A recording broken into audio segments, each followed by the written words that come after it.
वीर शमशेरकी प्रेमिका तथा ल्याइते महारानी तोपकुमारीको अनुहारमा सौताले एसिड छ्यापेर कुरूप बनाएपछि उपचार गर्न खोलिएको थियो वीर अस्पताल। वीर अस्पताल खोल्दाको रोचक कहानी। राजा श्री 5 राजेन्द्र विक्रम शाहकी भतिजी राजकुमारी उपेन्द्रकी छोरी दिव्यश्वरी राज्यलक्ष्मी शाहसँग श्री 3 महाराज वीर शमशेरको विवाह भएको थियो। छोरी दिव्यश्वरीको विवाह गरेर पठाउँदा राजकुमार उपेन्द्रले छोरीको हेरचाह र स्याहार सुसारका लागि एकजना सुसारे दाइजोमा पठाएका थिए।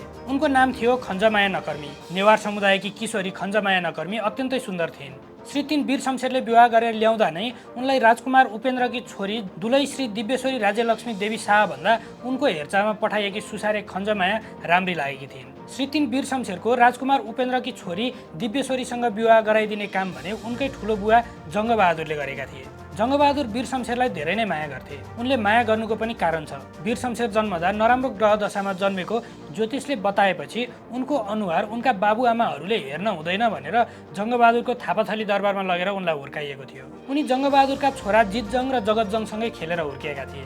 वीर शमशेर र दिव्यश्वरी शाहबीच विवाह भएको बेला सुसारे दाइजोमा आएकी खञ्जमाया सानै थिइन्। जब वीर शमशेरको दरबारमा उनलाई भित्राइयो उनी बढ्दै बढ्दै जान थालिन्। नेवारी युवती खञ्जमाया जति बढ्दै जान्थिन् त्यति नै श्री 3 वीर शमशेरको नजर उनीतिर पर्थ्यो। बिस्तारै वीर शमशेर र खञ्जमाया बीचको दूरी मेटिँदै गयो। आफ्नै श्रीमतीको हेरचाह र स्याहार सुसार गर्न आएकी खञ्जमायासँग वीर शमशेर लहसिँदै गए।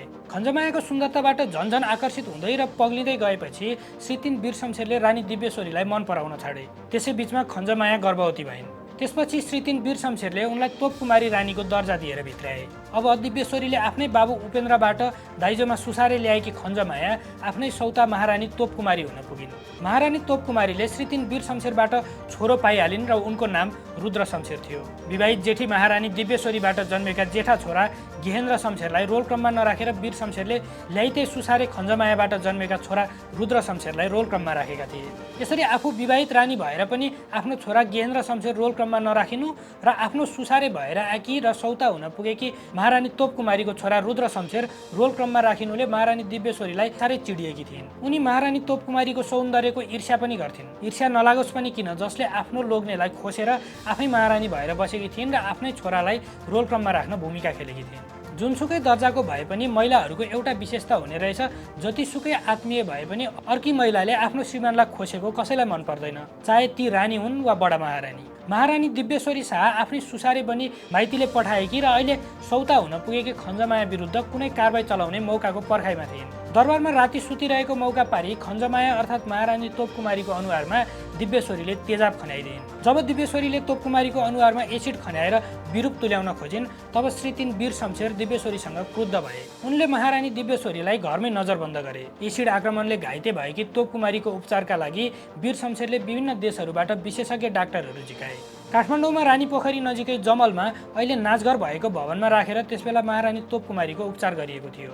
भारतबाट झिकाइएका डाक्टर र बेलायत तथा रुसबाट झिकाइएका डाक्टरहरूले त्यसबेला महारानी तोपकुमारीको उपचार गरे। विक्रम सम्वत 1946 साउन 12 गते महारानी तोपकुमारीको उपचारमा आएका डाक्टर र खडा गरिएको संरचनालाई 15 शैय्याको अस्पताल बनाएर त्यसको नाम पृथ्वी वीर अस्पताल राखियो। त्यसबेला राजा पृथ्वी वीर विक्रम शाह गद्दीमा थिए। राजा पृथ्वी र प्रधानमन्त्री वीर शमशेरको नाम जोडेर अस्पतालको नाम सुरुमा पृथ्वी वीर अस्पताल राखिएको थियो। पछि वीर शमशेरले नै अहिले वीर अस्पताल भएको भव्य भवन बनाएर टुँडखेल अगाडि सारेका थिए। त्यसबेला सुन्दाराका मानन्दर थरका एकजना व्यक्तिबाट 52 रोपनी जग्गा लिएर अहिलेको वीर अस्पताल भवन बनाइएको थियो। त्यसबेला भने त्यस अस्पतालको नाम वीर अस्पताल राखियो। श्री 3 वीर शमशेरले आफ्नी रानी तोपकुमारीको उपचारमा खटाएका स्वयंसेवक र सुसारेका लागि त्यहाँ मासु भात खाने बन्दोबस्त मिलाइएको थियो, जुन व्यवस्था वीर अस्पतालमा केही समय अगाडिसम्म पनि कायम थियो। बिरामीले अस्पतालमा निशुल्क खाना खान पाउँथे। वीर शमशेरको पालामा भने अस्पताल 15 शैय्याको मात्रै भएकाले राज्यलाई निशुल्क मासु भातले त्यति धेरै बोझ भएको थिएन। वीर अस्पतालको उद्घाटन गर्दा श्री 3 वीर शमशेरले उद्घाटन भाषण समेत गरेका थिए। उद्घाटन भाषणमा नै उनले अस्पतालमा बिरामी र तिनीहरूको हेरचाहमा आउने कुरुवालाई मासु भात निशुल्क दिने घोषणा गरेका थिए। उनको भाषणको अंश थियो, रानी पोखरीको छेउमा अस्पताल खोलिएको छ, रैती दुनियाँको 1 पैसा खर्च नगरी उपचार गर्न पाउने छन्। बिरामीका हिफाजतलाई जो चाहिने मान्छे नोकर चाकर पनि बन्दोबस्त गरी खानापिनाको सरजाम सुत्न्याको पलङ बिछौना बन्दोबस्त गरी गैरके दुरस्त गरेको छु। केही कुरामा कमी छैन। बिरामी 15 जनालाई हिफाजत साथ रोज खानापिनाको कुनै कमी छैन। यसरी आफ्नो प्राण प्यारी प्रेमिका महारानी तोपकुमारीको उपचारको लागि खोलिएको अस्पताल अहिलेसम्म नेपालको सबैभन्दा पुरानो अस्पतालको रूपमा रहेको छ।